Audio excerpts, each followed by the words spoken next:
rolling. Welcome to the Buffalo Sports Zombie Talk Radio Show. We're doing a little prelim for a big game tonight against the Islanders. This has got playoff repercussions and on both sides. Start off with the Sabres real quick. Tied for first in our division and conference with 98 points with Tampa Bay and Carolina. And as far as New York goes, they're currently in the third in the Metropolitan Division behind Pittsburgh, but they have 2 extra games, and Columbus has got a game in hand, and Philly's got 2, and both can touch them with a win or 2. So it's going to be desperate hockey. And any thoughts on the game tonight, Leo? Yeah, I'm just checking out some of the stats. Looks like it's going to be a good one. Sabres, of course, on a historic surge right there on a long streak here, posting a 32-6-2 record over their last 40 games. So, yeah, I'm excited about the game. Tage Thompson looks like he's going to be career best 10-game point streak with 37 goals on the season. So, hopefully we're going to see some good action tonight. I think so. Let's get into the starting lineup. Everybody's pretty much the same except for Oslin. He's out. So that means Benson's popping up to the third line. And we have I don't know. It says Greenway, but they're not sure yet. So there's like a little caution yellow triangle on it. So, Lindy, he keeps everything close to the vest. We probably won't find out until, game time. But good news is our boy Metzo's been called back up from Rochester. I guess, they're hearing the chirping of the city because everybody loves that kid. And, you know what I found out today? He's only 5'9", but I guess he's got legs like tree trunks and he's 210 pounds. So I guess he's like a fire hydrant. He's like a little bull. I didn't realize he was that heavy for being that short.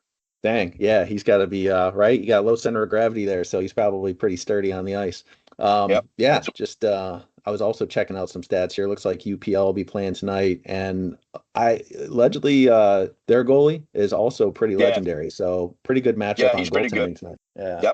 Yep. I looked up him too, and he's got a 2.58 goals against, which is pretty darn good, especially in the National Hockey League. Their best guy in points is Barzal, number 13. He's always been a pain in our ass. And their leading goal scorer is Horvat, and they got 30.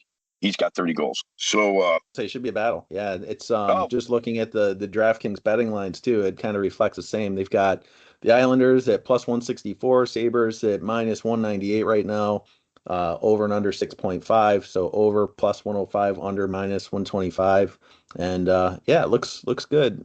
They got the goal scorer odds for the matchup tonight. Tage Thompson plus 135, and then they got Bo Horvat from the Islanders at plus 180, Tuck at 180, and Jason Zucker, of course, at plus 250.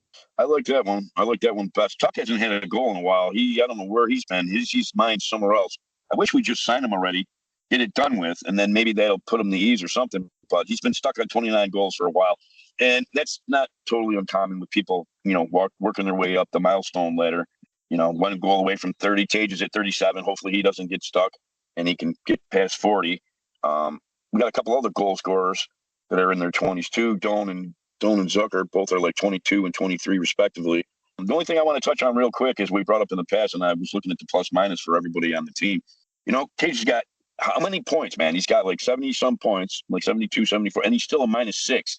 So, wow, man. I mean, that doesn't bode well, man. He's a leading scorer on the team, and he's a -6. That means he is definitely a defensive liability, man. There's all the proof's in the pudding, man. The numbers don't lie.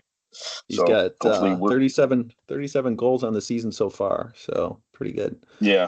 No, that's all right. But what I'm saying is, that means the other team is scoring more when he's on the ice than he does. So as a general rule, that's not good.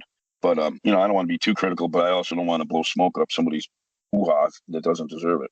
That being question, I guess there's a lot of talk about the Jack Adams Trophy, which is about Coach of the Year. Lindy's in the running, and I guess, what's his name? Cooper's in it. I think that's the Columbus Blue Jackets coach. They were started off bad, and they're on a pretty good run themselves. They're currently in second in the Metro. But how about those Islanders? Like I said, I got to retouch on that. The Islanders played Pittsburgh last night. Pittsburgh beat them 8-3. So I guess they're notoriously good on the road, but it looks like the last time they played the Sabres, Sabres beat them 5-0. So hopefully we can keep that trend up. Oh yeah, for sure. That'd be phenomenal. The way the Sabres have been playing, and there's a lot of debate of why they're playing like this. And I think the most common denominator from other different places and sources and things that I've read It's just the other teams are more desperate. We're comfortably in first place, trying to, well, not anymore. We're in second technically, but we're comfortably in the playoff hunt. We're not going anywhere. We got 98 points. I'm projected to go about 106, 105. But these other teams are like right at, every day they're in the playoffs, out of the playoffs, in the play, like Detroit, and now we got Islanders, and we got another team, just like Boston. That's like fighting for their playoff lives. They're playing more desperate hockey. Lindy's got to push some buttons and get these guys playing a little bit more desperate hockey this season. So hopefully we can get back into the first place. Because if the playoff starts today, we're going against our old nemesis, the Montreal Canadiens, and they've been playing us tough all year, and that'll be a hell of a series. I personally would like to, get one of these wild card guys, but that is what it is. We'll find out. That's right. Anything else you want to touch upon? I don't know. We can jump right to the score predictions tonight. Any thoughts? Well, I will be remiss if I don't bring up that you hit the number right, pretty much right on last game, didn't you? 3-2. I think that was pretty good. You nailed it. I was off by one. Yeah, but you were 4-2. That's right. You were 4. Yeah, it's closest so far. But yeah. Well, you hit the under, so I'm 3-1 with that. But of the game, it seems like there's a lot of goal scoring going on these days. 4 out of the 5 games last night hit the over. I'm going to stick with the over. I don't know. The Sabres I think they're going to score. I think New York's going to score. I think we'll go 5-3. We'll get an empty netter late. It'll be 4-3, and then we'll get an empty netter late. 5-3 Buffalo.